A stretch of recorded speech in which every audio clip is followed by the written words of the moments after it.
Oh, hi, podcast listeners. There's many ways you can listen to the Real Nerds podcast. You can subscribe on iTunes. You can also subscribe on Stitcher Radio. You want to send us a Twitter message? You can do that. It's so easy, at Real Nerds. Like us on Facebook, Real Nerds Podcast.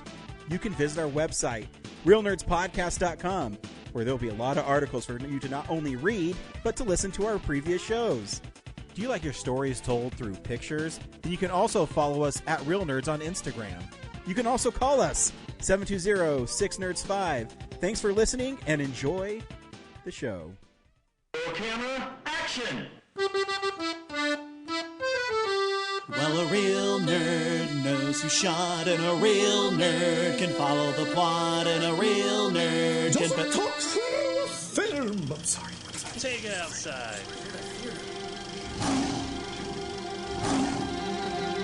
Well, a real nerd knows who shot, and a real nerd can follow the plot, and a real nerd will give it all they got. Lights, camera, action! Real nerds. Hey everyone, welcome to another exciting Real Nerds podcast. I am Ryan, and I am joined always by my buddy, Brad. Hey, what's up? Brad, every week for 15 years, 14, I'm sorry. Yeah, I was going to say, we're about to start volume 14, so yeah. Correct. In May, I keep on forgetting that X-Men First Class was our first episode. Mm-hmm. We see a new movie and we podcast our experience to the world. This week we saw Drop. Stay tuned where we'll recommend the film or not, play the trailer, and then spoil it.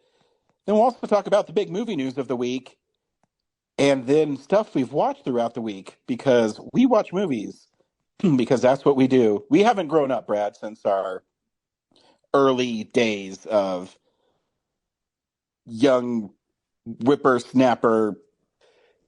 I don't know what I'm trying to say, but it's something we don't do. We don't grow up. Yeah, that's a good sign of like human development, as we haven't almost 20 years we haven't changed. We're definitely heading the right direction. We've learned nothing and grown at all. But I'm happy with where I'm at in my life. Well, good for you. Good for you, Ryan. I'm glad you're happy. Well, I'm glad that you're mad that I'm happy. Fucking asshole. No, seriously, good for you. Yeah.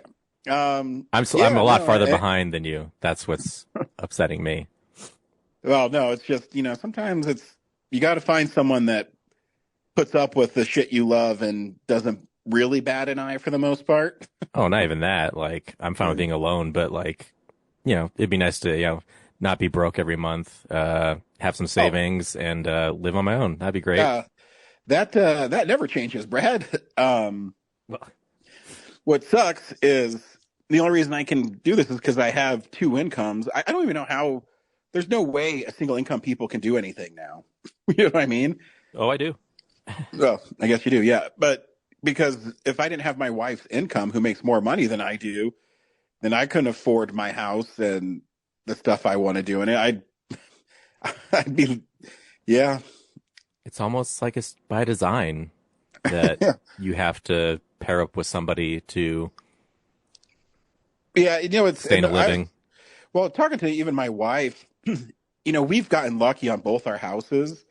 And if you didn't have that luck, man, I don't know how people can even get ahead. I have, my two younger brothers, one runs a restaurant. The other one's worked for the city of Westminster for like 15 years. And one's been married for, 7 or 8, and they still can't get ahead. They have a hard time trying to find, a home loan because everybody needs first-time homebuyer assistance. But, it's just not easy. It sucks. Is that a federal program that's going to get cut? It feels like it is. I'm sure it will. Yeah. But you know what? I'm glad we're focusing on the dyes that are in Lucky Charms. That's where our focus really needs to be. You know, Yeah. that little fucking leprechaun and his red 40 dye is just ruining people's lives.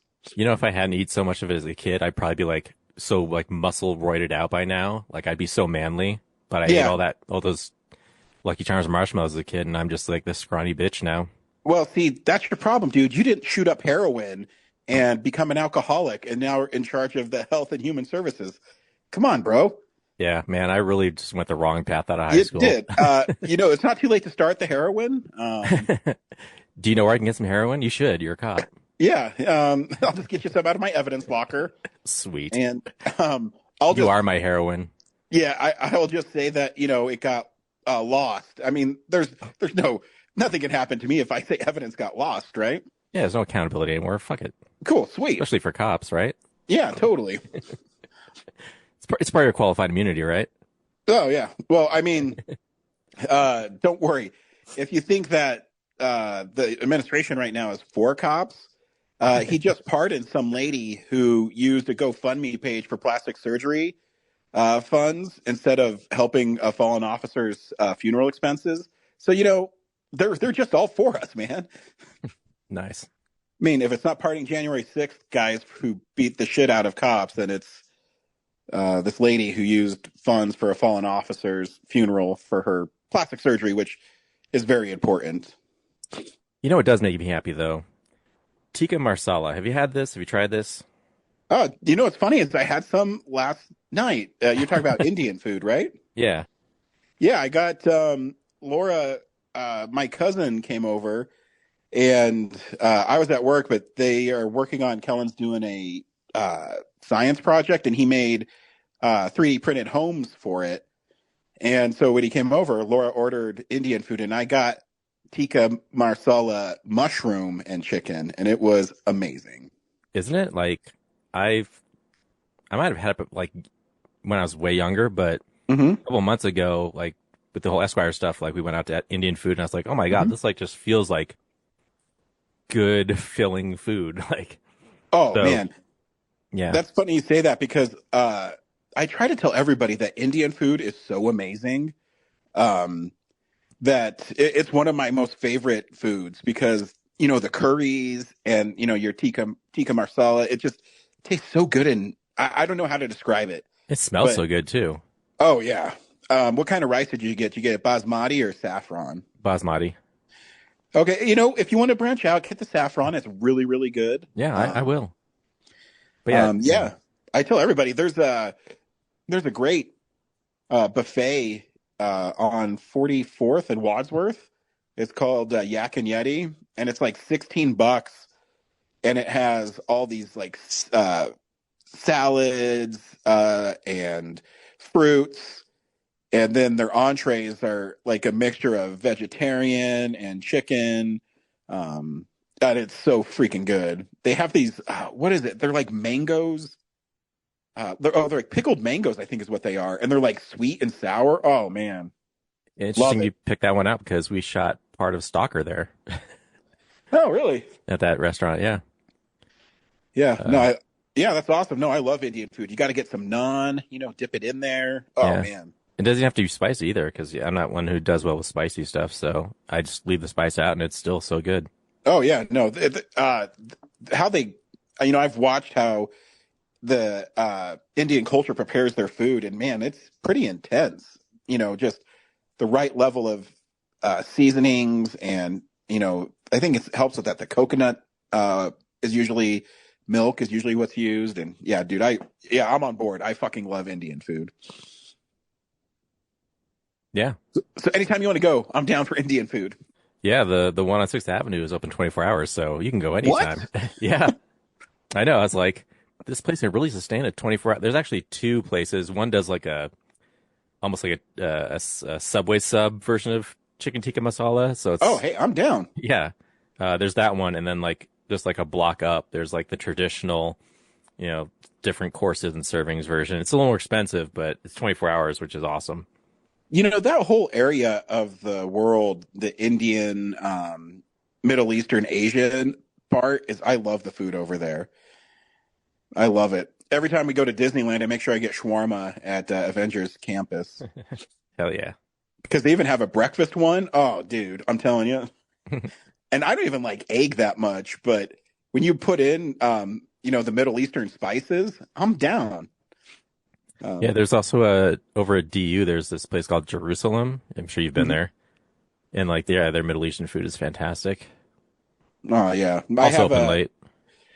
when I was working for Qdoba, my boss, my first boss, he left and started his own Middle Eastern quick service restaurant. And it's really good. It's on 120th and I-25, and it's called Baba June's, and it has really good food. He's from Iran, so it has this nice mix of Mediterranean and Iranian food. It's really good if you ever are in that neck of the woods. So yeah, back to our food podcast. Yeah. Hey, I will always celebrate Indian food, and everybody's got to try it. Speaking of Indian movies, RRR is great. Yes, let's just bring it all back. This week on Real Nerds, we watched Drop. Brad, do you recommend Drop? Not really. It put me to sleep the first time. Shocker. I watched it. That's your comfort zone is theaters. You just love sleeping in theaters. Yeah. Well, I don't go there to do that, but yeah, the showtimes I pick are definitely like, I probably should have gone earlier. I'm 43. Yeah, like sitting through the whole date part of it was just like, ugh. Like these two people kind of meet cuting and like missing each other is kind of like over and over again. And then the rest of the time I'm just being like, how's there this much surveillance and like, yeah. I was just like doing trying to make things add up when I should be focusing on the caring about the characters. Sure. So yeah, it wasn't terrible, but it wasn't like, didn't blow me away either. Yeah, I think I maybe liked it slightly a little more than you, just because I really like the director, Christopher Landon. He did the Happy Death Day movies. Yeah. So I think creatively he's really fun. But yeah, I mean, I hate saying that you can wait to stream movies because I love the movie going experience. But sometimes there's movies where you go, it's cool to see it on the big screen, but is it necessary? And watching this movie, I go, there's some clever shots, but nothing that spectacular. And yeah, and some of the character decisions and some of the dialogue is really bad. I'm not talking about the two main characters. It's kind of everything else that happens around them. But yeah, I mean, I guess if you're looking for a mellow thriller, despite the heaviness of the domestic violence at the beginning, yeah. So Drop is okay. Here's the trailer. Can we start over?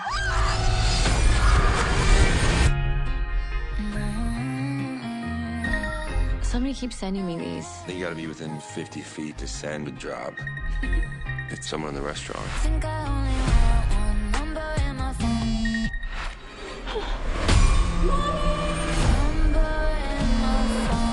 Violet, everything okay? I'll be right back. 911, what's your emergency? Hi, my son is being held.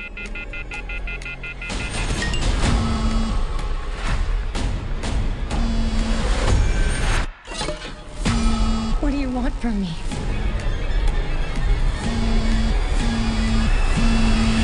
I can't do that. I'll kill you if you hurt my son.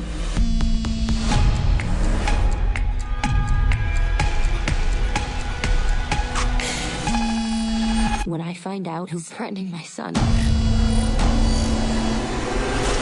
I'll show them how dangerous a mother can be. I know it's you. How's this date going? First date jitters. No, you're killing it.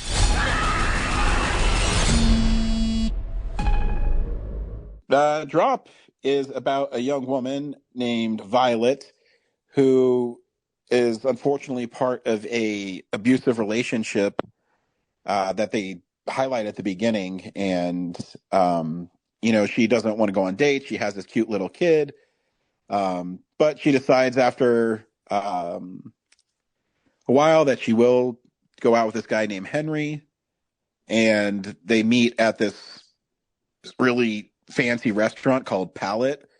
Did you roll your eyes when you saw the name? I did. No, I was just thinking of like, I don't know. I don't use dating apps, but like they've been talking to each other for like 4 whole months before going on a date. That seems like really long. Yeah, I mean, obviously I met my wife before dating apps were a thing.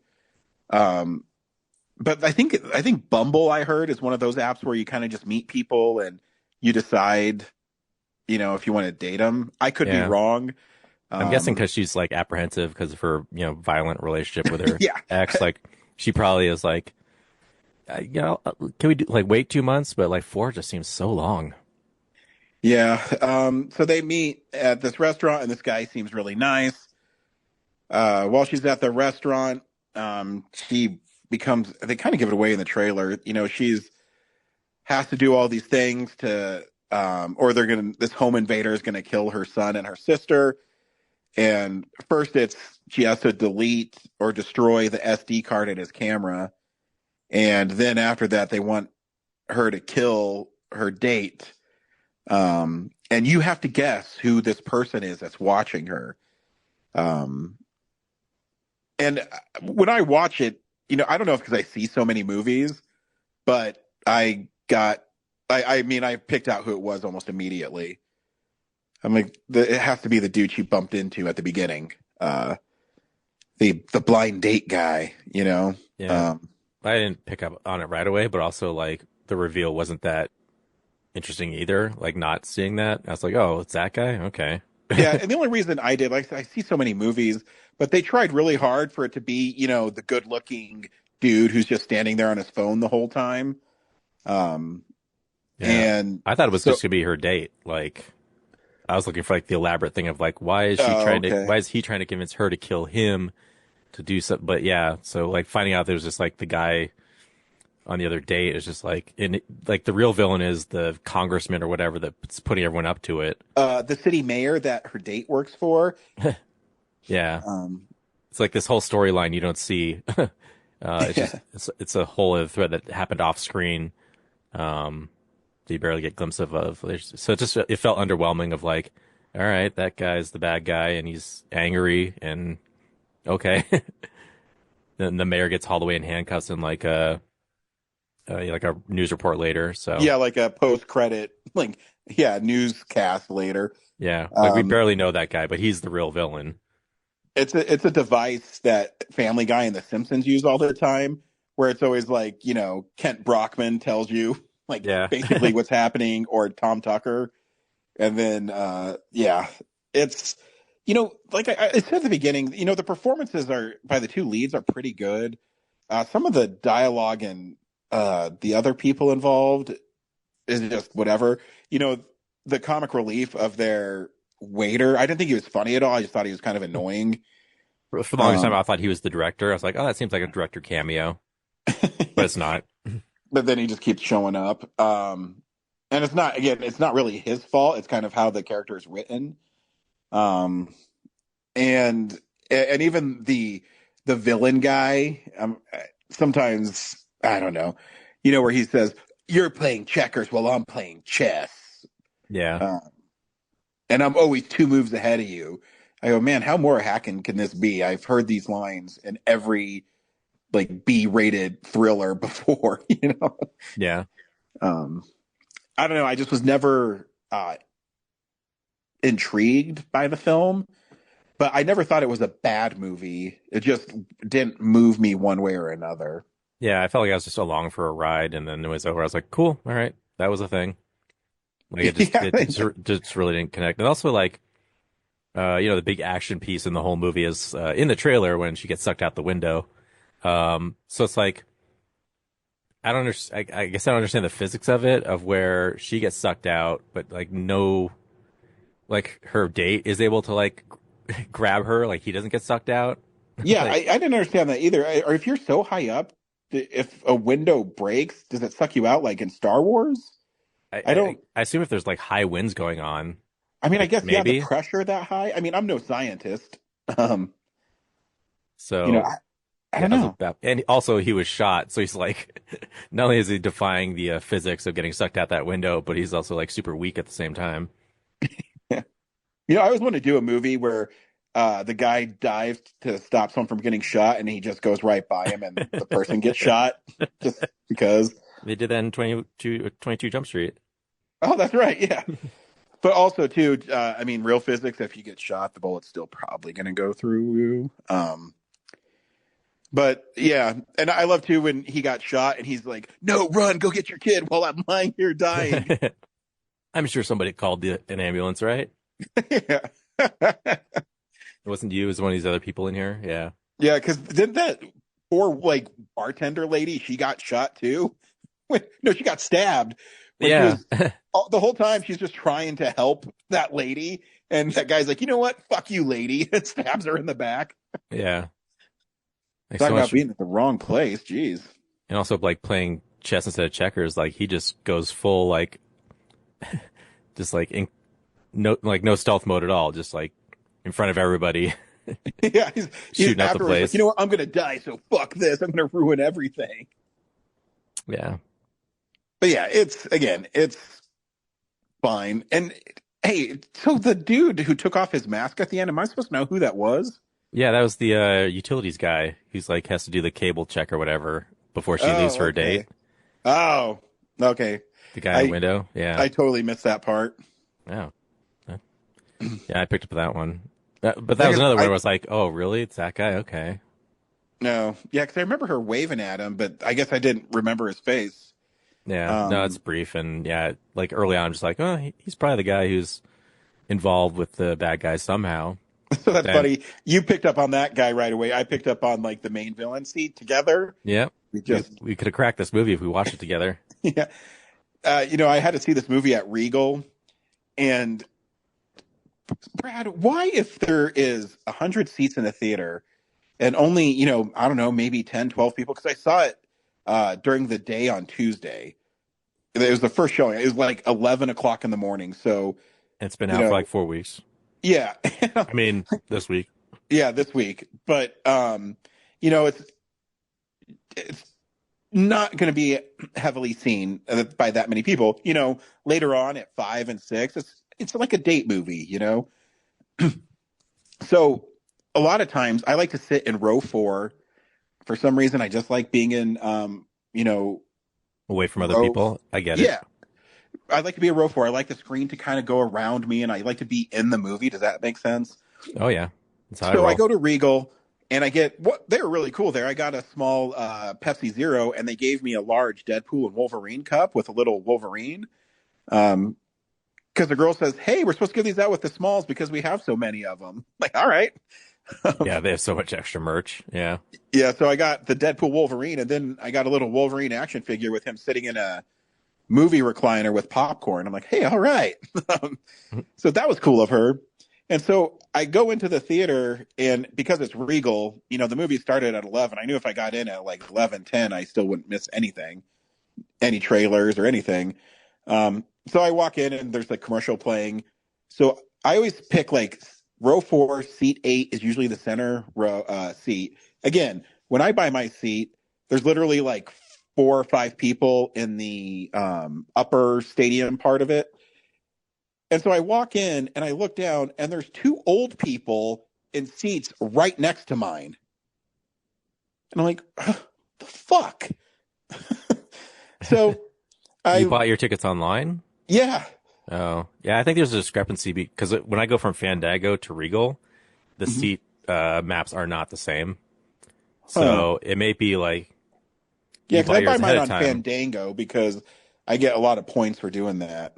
Right, but like maybe that doesn't update to Regal's screen. So when those old people came, that your seat wasn't marked yet. So yeah, that might have been it. I was pissed, so I went to row 7. Just fuming. Yeah, I was like, these are my seats, and you had to pick the seats right fucking next to me. Or a more probable reason is the old people didn't understand that it was assigned seating and just sat there. Yep, that works too. Yeah. Yeah. Anywho, hey Brad, Corinne sent us a Showtime. Cool. Hey nerds, Corinne here for another installment of Showtime, where I tell you all about something cool I've been watching lately. This week, before we jump into the new movie I saw in theaters last week, I wanted to just mention that this is the first Showtime I've recorded since Movie Madness ended, so I wanted to congratulate this year's winner, Star Wars Return of the Jedi, which was my pick. Yes, I know Ryan and Brad were giving me a lot of grief about how this year's tournament was run. Regarding why it was on Twitter/X, that's the only platform that I have that has polling capabilities. I know Facebook used to, but it doesn't anymore, at least not like on a main page. I guess Brad said that you can do it on like the videos, the reels or something. I don't remember what it's called, but maybe we'll have to explore that as an option next year, or we could potentially do it on a different platform. I think Ryan mentioned something about Threads or Instagram or something, but anyway, as to, you know, I know Ryan was giving me a lot of crap of like, oh, well, Corinne just gets all of her followers. Yeah, moots, which just stands for mutuals, Ryan. Mutuals being any people who follow each other mutually, so it doesn't it's not a Star Wars thing. It's, you know, Ryan and I are technically mutuals because we follow each other on Twitter. But anyway, so yes, Ryan was like, oh, but she gets all of her followers to rally and vote for Star Wars. And I'm like, yeah, you could do that too. You can retweet and you can be like, hey, everybody vote for Monster Squad or vote for Night of the Living Dead or whatever. There's nothing that says you couldn't do that. I know he shared it like on the Real Nerds page, but he could have retweeted it himself as a quote tweet and then just said, hey, you know, I know like the one guy who, I don't know if he was like a producer or director or something, but he was like from the Monster Squad and he saw Ryan's tweet and he liked it. And it's like, okay, like, again, people, just because your followers didn't rally around your movies, that's not on me. Okay. You need to do better. So yeah, but congratulations to Star Wars Return of the Jedi. It's a fantastic movie. I've talked about it and what it means to me before on the podcast, so I will instead just talk about the recent movie I saw in theaters. I know, I actually went to the theater for once. I think it's like my second new release of the year. But I finally got to see Paddington in Peru. I don't know why it took me so long to go see this movie, because I was really excited when it was announced and when the trailers came out and everything. It's been a while since I've seen the first two Paddington movies, but I really, really enjoyed them. I really think that they are just such well-made movies, and they're just, like, they're perfect for everybody. It doesn't matter how old you are. It doesn't matter what stage of life you're in. I think everybody could enjoy a Paddington movie. But anyway, I remember liking the second one a little bit better than the first, and I think I would put Paddington in Peru. I think I would put 3 about on par with Paddington 1. There wasn't anything like super bad about it, I guess. Okay, gonna have to get into spoilers here, but spoilers for Paddington in Peru. I think one of the things that might have detracted from, maybe not like the movie, but just the way it was written, was the fact that we have 2 villains this time, in Antonio Banderas' character and then the Mother Superior, who's played by Olivia Colman. The fact that we spend so much time with each of them, it really takes away from how much time we get to spend with the family. It's like, we do get a lot of development from Paddington. We get some from the mom, but not so much from dad or the kids. And I guess that kind of tracks with where they all, or at least where the kids are in life, is like they're pulling away from their parents. Like, that's kind of the whole point. But it would have been nice to at least see like Mr. Brown get to do something other than he's freaked out by a spider and he's jealous of Antonio Banderas or something. Like, that's pretty much all he did the whole movie. Yeah. But that being said, it was a lot of fun. I kind of appreciated the roller coaster that we go through with Olivia Colman's character, where it's like, you think she's really awesome, and then you think she's sinister, and then you think she's cool. Oh, like, oh, maybe she's chill. And then, nope, surprise, she's actually a secret villain, and she is actually Antonio Banderas' cousin, which that was a crazy twist. I didn't see that coming. Mostly because he's, like, Spanish and she's white, but okay. Yeah. And okay, like the whole, I like the recurring bit where Antonio Banderas gets to play all the different ancestors, even the woman, which was really funny. And then yeah, I think like maybe his like redemption was a little rushed, but you know what? It led to some really fun jokes in the kind of the epilogue, that the letter that Paddington is writing to his aunt. And also I loved the punishment for the fake Mother Superior, where she gets sent to the home for retired polar bears. Perfect. Yeah. Honestly, when they get to El Dorado, I was kind of surprised. I mean, I genuinely felt like it could have gone either way. That Paddington either decides to stay in El Dorado or go back with the Browns. And like that moment when he approaches them and he's talking to Mrs. Brown about stuff, I was like, I really don't know how this is going to go. I should have known that, yeah, he's going to choose to stay with them, because I'm like, if he goes to El Dorado, or I mean, if he stays in El Dorado, there's probably not going to be a fourth film. But so it's like, well, yeah, they got to make more of these damn things. So yeah, he's got to go back to the Browns. But also I freaking love the the Hugh Grant's character.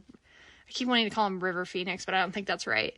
But Hugh Grant's villain there at the very end, I loved his little cameo there in the prison. That was so much fun. Yeah. No, it was a great movie. I had a lot of fun with it.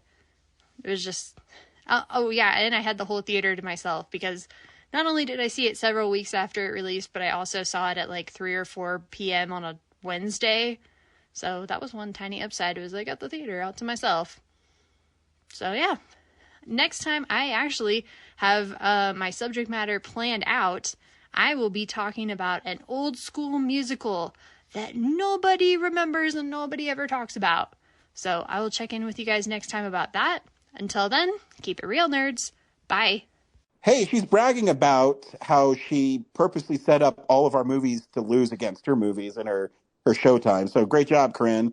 We appreciate it. Yeah, and it pat yourself on the back. Yeah, it took her that long to see Paddington. I thought she's the one who got mad at me for never seeing the other ones. Well, she hates going to movies now in the theater, so yeah, grumpy. 4 months in is pretty long. I'm shocked. I don't know what I'd do if it took me that long to see a movie in a theater. I use them for an escape, so I don't know what I would do either. Yeah. If I'm going to see one tonight. Like, nice. I'm just going to go do it, because I have a Regal pass, and yeah, they have late screening, so suck it up, Corinne. Just go try some new things. Yeah, be tough. Hey, this is the big news story of the week. It's real news. Brad, you got anything for me? No. Yeah, no. I'm sure a trailer came out that I probably forgot about already. Oh, did you see the Fantastic Four trailer? It was fantastic. The new one? Yeah. Yeah. I kind of dug that. Yeah. I mean, nothing too new. New shots, but it doesn't really explain other than like, oh, they're having a baby. It doesn't really give you much else into like what's going on. I'm still trying to make the connection of like how's this going to dovetail into Doomsday and stuff. So, honestly, it's cool. I think they're just setting a vibe. I mean, I liked a couple shots. I like the shot of the Thing dragging the boat. Yeah. I like the whole 60s aesthetic. I think it looks cool. It looks like it's a fun movie. I guess I'm most curious to figure out how they're tying something that takes place in the 60s to something that's happening 50 plus years later. So, yeah, because this is just me like shooting in the dark, because I don't know, obviously. But there's a lot of speculation on some of these comics that deal with incursions. And one of them, Doctor Doom, makes worlds collapse into each other to create basically one universe. And I'm just guessing that Doom shows up in this movie and takes out Galactus and makes all the worlds kind of merge. and it sets up, him having all these people fight in the next Doomsday and I'm also guessing that maybe the X-Men universe is in this Fantastic Four universe. How they're all going to make it work, I have no idea.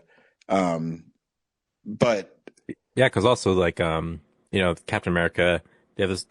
That's sort of like the first superhuman type thing that seems to be going on in our world. And then there's like a lull from like the 40s to present day. Yeah. We're seeing the ice, and like then Iron Man shows up, or kind of is established. But somewhere in between, there was the Fantastic Four with all these crazy powers.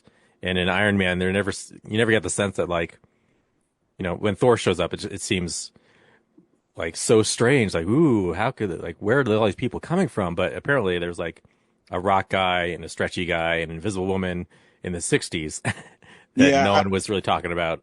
My guess is it's a different world, but or a different universe, but Maybe I could a different be dimension. wrong. Yeah. Because, I mean, the first reactions for Thunderbolts are starting to come into, and I mean, they won't spoil anything, but they're saying the second post-credit scene sets up the future, and it's a doozy. So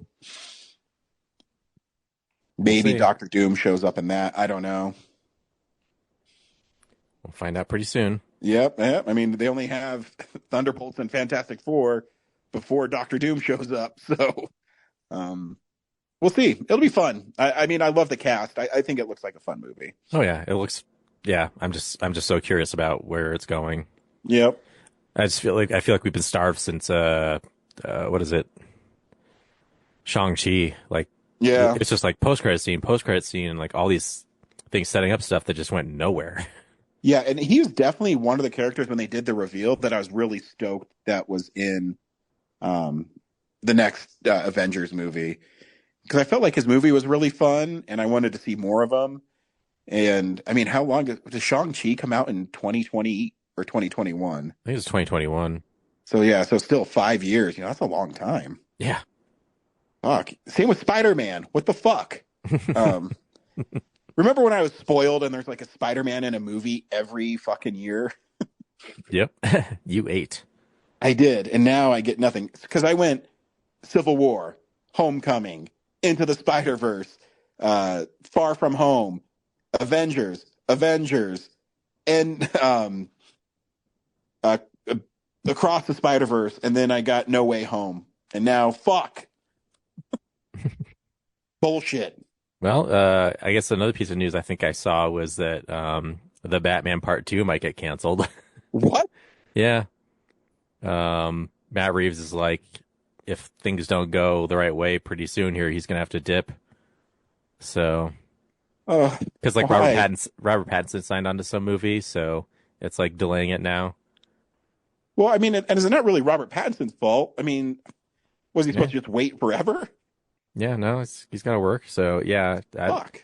But like, yeah, like with Superman coming out, I think DC might be looking at like, do we really need this other Batman movie? It might just, we know it's an Elseworlds kind of thing, but if Superman takes off, then it's really gonna be like this redheaded stepchild in our plans. So maybe we shouldn't go forward with it. So I'd be so sad. Yeah, like I think comics at this point have a rich enough, like people are aware enough that they can like accept movies that aren't in the same I don't think timeline. They have to be connected. Yeah. So yeah, it'd be a shame, but if it is like, if it doesn't go anywhere, it's still like a cool, like I said before, like just a really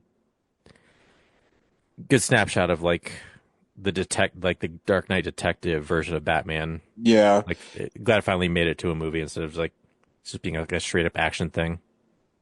I agree.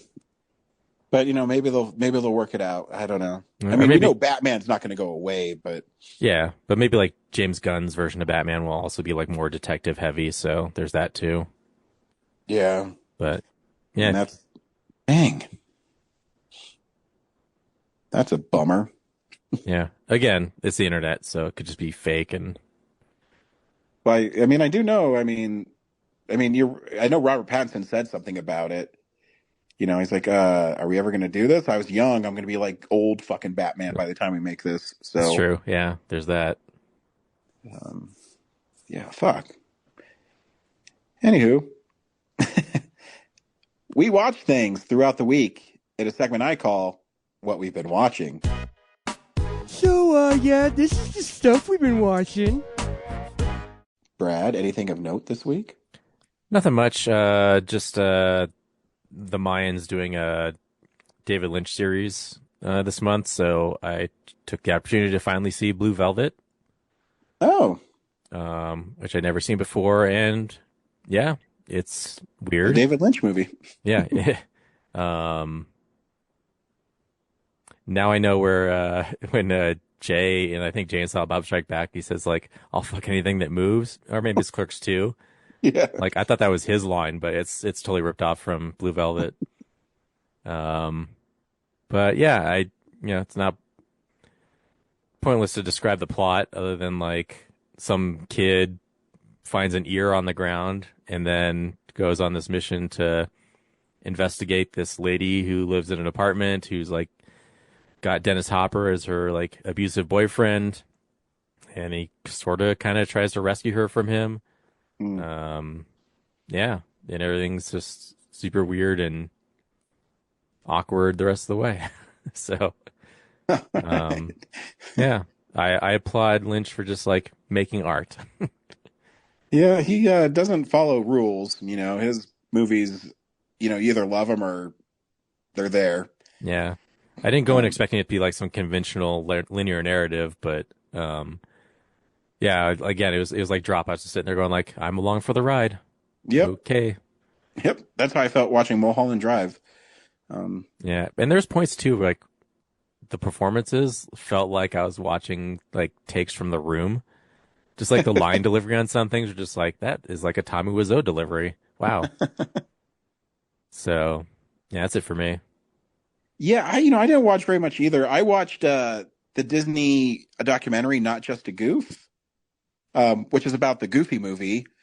And it's a cute little documentary about how no one believed in this project. And because Disney hit this huge renaissance with The Little Mermaid just before it, and they were working on The Lion King at the time. And so they didn't know if, $12 million for an animated movie was worth it. And you go, wow, $12 million. All right. But it's just kind of a cute reminiscing of a Goofy movie. That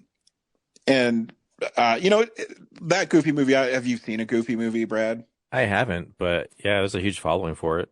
Yeah, it's like a, it's a cute movie. But it deals with Goofy, and being a dad. And they have some really great interviews where Jeffrey Katzenberg came on board and he said, maybe we should have Goofy's voice be Steve Martin and not Goofy. And the director goes, what? Not that he has anything against Steve Martin. It's just like you make a Goofy movie for Goofy. Not, for Steve. If I was Steve Martin, I'm guessing he'd probably turn it down. That's like making Chris Pratt Mario. Yeah, so it's kind of a cute movie. You can find it on Disney Plus. And the only other thing I watch is I forced my kid to watch North by Northwest with me. They put out a 4K last year, and it is freaking stunning in 4K. And I'm happy to report my little boy loved the movie. So I'm very proud that he laughed and he enjoyed it. Yeah, because it's one of my favorites. Nice. And yeah, that's all I watched this week. Next week we are seeing Sinners, so that should be fun. Yeah, I'm excited to figure out what the movie what kind of movie this is. Seems like vampires. Yeah, I think it is. Yeah, so until next week, we'll see you at the movies.